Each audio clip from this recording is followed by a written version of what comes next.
Well, good afternoon, good people. Mark Holmes here, and as always, I appreciate each and every one of you guys. So, I've been doing some more investigating. So, the church, there's actually drawings of the First Presbyterian Church of Waynesboro that was originally up here, which was actually made out of wood. Then, they built a new church, which was made out of brick. That church was here between 1836 and 1880 was an operation. And from what I am told by the books and looking at it, and we've been looking and digging and things over here, we believe that this was actually where the church was. What we found out is the church they ended up basically disassembling the church and reusing the bricks. Because see, the thing is back in those days, materials were like gold. Making brick in the process of digging up the clay, making it into the mud, sun drying it, and then baking it and everything else, making brick was very, very expensive. So when you decided not to use a place, you reused the materials. So here's what I'm going to do. What I found out is in Camorra, there's the Trinity Baptist Church. I think it's called Trinity Baptist Church, which is where they took the bricks. The last one that they originally built was built in 1881 from some of the bricks from here.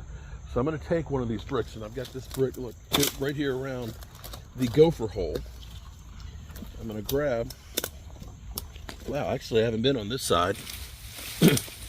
Look what we have here. This is more, was this a wall? But I'm going to take this brick right here. You see, that's definitely handmade brick.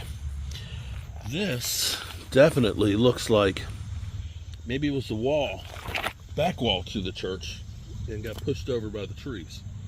But we're going to take this brick and we're going to compare it to the bricks at that church and see if we found their long lost cousins. All right, so we're at the Trinity Lutheran Church.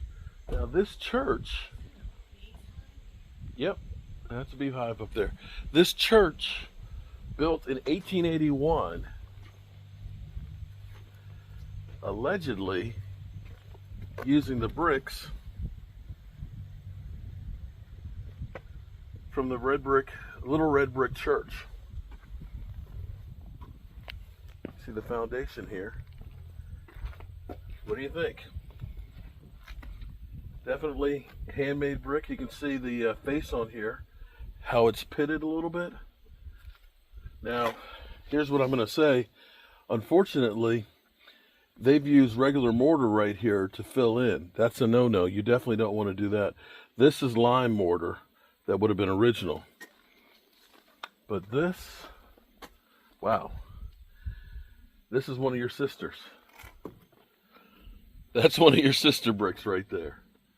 So what happened was the old church got too small and they ended up building a new one in Waynesboro.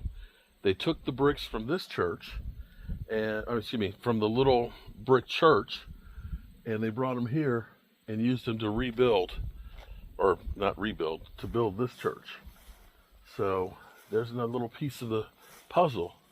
Beautiful church. Very beautiful church. Now my question is, I don't think that the other church would have been this big.